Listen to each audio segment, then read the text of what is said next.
Ryanair reported a 6% gain in their annual earnings. Europe's biggest discount airline also says that it's in talks with Boeing to add more jets to its fleet. We've got the CFO, Neil Sorahan. He joins us now. Neil, good to see you. Morning, how are you?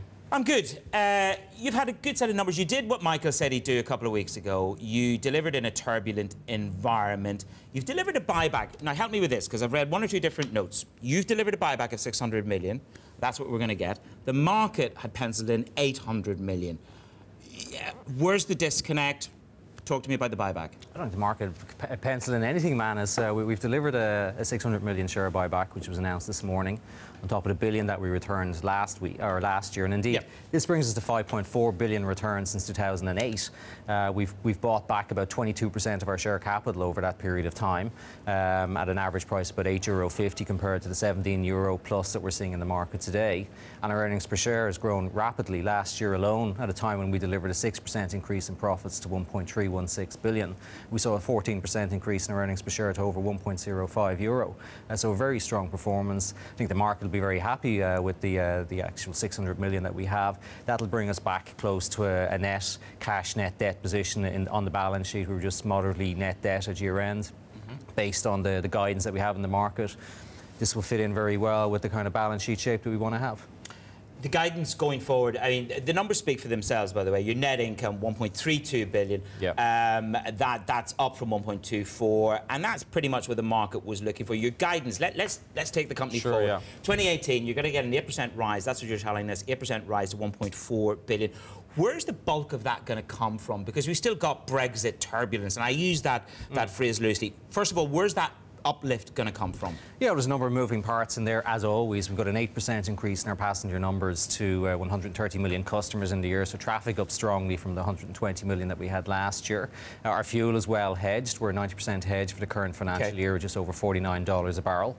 So that'll deliver about 70 million worth of savings, much of which will go back in lower fares to our customers. Having delivered a 5% ex-fuel unit cost saving last year, we're targeting a further 1% unit cost reduction, which is a very strong performance at a time when our competitors are talking about, at best, remaining flat or unit costs rising. So that helps widen that competitive advantage that we have over everybody else. Our ancillaries, having performed strongly last year, up 1% on a per passenger basis, will be broadly flat. This year we generated 1.8 billion in ancillary revenues last year. And then on average fares, as is always the case at this time of the year, Manus, we've very limited visibility into our peak summer bookings and no visibility into the winter, but we're guiding fares down somewhere in the region of -5% to -7%, which will deliver that 1.4 to 1.45 billion. That lack of visibility that you say in terms of where we are, there's still overcapacity by the flag carriers. How much of a what realistically do you think you're going to see a squeeze in terms of fares down? And does it continue right the way through to the end of the year? Well, there continues to be a lot of capacity in the market that kind of came in over the last 12 months from the Middle East and Africa. That's still a lot of charter capacity come into the likes of Spain and Portugal, and that's still very much in the market. So until that capacity goes out, I think there will continue to see pressure on fares.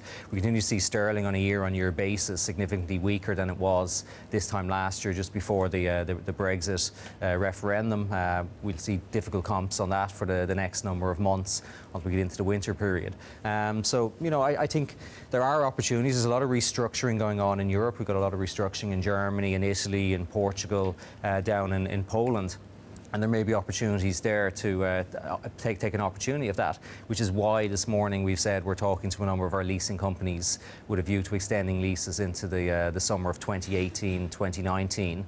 And indeed, we'd happily talk to Boeing if they had 2 or 3. Can you give me some numbers around that? The market's hungry for numbers around that in terms of the extension and in terms of how many more planes you would actually take on board, and more importantly, where would you deploy those? Yeah, well, in the current financial year, we've got 50 more aircraft being added into the fleet.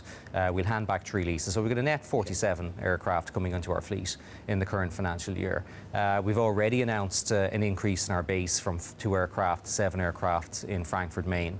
Having started there in March with a very successful 4 routes, we're growing to 24 routes over the winter period. We've added Naples this summer, which is performing well down in Italy. We would see growth opportunities in the likes of Memmingen, just outside Munich in Germany, and we're adding other base capacity across the network. We're also continuing to grow into new jurisdictions. Ukraine becomes our 34th country in the winter, and we start flying down to Tel Aviv for some winter sun. So lots of opportunities all across Europe over the coming 12 months. I know that when the numbers broke, we spoke to you with the honour of speaking to you on the telephone, and you made it clear that we're not interested in buying Alitalia. Why not? How much time did you even spend on that as a proposition? And if not you, what makes you think it is going to remain as a going concern? Well, Alitalia's been around for 70 years. They haven't made a whole lot of money over that period of time, but they've been in and out of administration and various other forms of, I suppose, support over that period of time. I think they'll probably come out the other side more focused on their long-haul operations. Ryanair has and remains and will be the #1 carrier in Italy for some period of time. You know, we became #1 many years ago, not just because of our low fares, but because of our punctuality. And we've been very clear, you know, we would be more than willing to help Alitalia with feed into their long-haul operations and help them restructure. But I don't think M&A is somewhere that we've been hugely successful over the years in any event, and we'd be happy to continue to grow organically in the Italian market and elsewhere around Europe. Just reflecting back on the most recent incident, the tragedy of Manchester. Sure.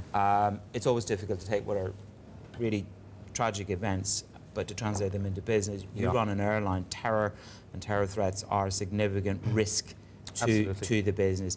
Is there anything you can tell us in terms of, was there a shift? Was there any change in pattern in terms of bookings? Neil, do you think is this your biggest risk factor? It's one-off, absolutely, and we would say, you know, the numbers are very much predicated on security events, close-in fares, etc. But yeah, post-Manchester, we would have noticed a weakening in bookings immediately afterwards, as we always do.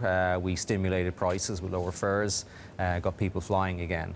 But this is something that we had a number of events last year. It had a downward impact on our fares and everybody else's, and it is a risk factor that we have to look at. But I think the core thing is that we have a very strong cost base in the organisation. We have a very strong balance sheet, which helps us weather all of the storms that come at us over the years, which is why we're seeing our profits grow 6% last year, which is why our EPS is up 14%, which is why we're raising money in the bond market at just over 1% because of the strength of the balance sheet. Now, you guys just couldn't leave it alone yesterday, could you? You had to get on Twitter to have a go at BA. But from a much more salient point of view, what have you spent on IT systems? Do you control your IT systems? And do you have a robust disaster recovery scenario, such as happened to BA? Yes, we do, Manus. We spend a lot of money, and you've probably seen Ryanair Labs has increased significantly over the last number of years as we've grown to the largest airline website in the world, 600 million visits a year. We feel we're in a different place insofar as we've distributed all of our core data over a number of different data centres. If one falls down, the others will pick it up. We do robust testing on an ongoing basis on our data recovery centres. Disaster recovery is something that we would spend a lot of time and effort and invest a lot of money in. Systems, our IT guys are, unfortunately, I say no to a lot of people, but I don't say no to our IT guys when it comes to investing in the technology. We also have a less complex IT framework than our competitors, which means that if the worst case scenario happened, we'd be able to get up and running an awful lot quicker.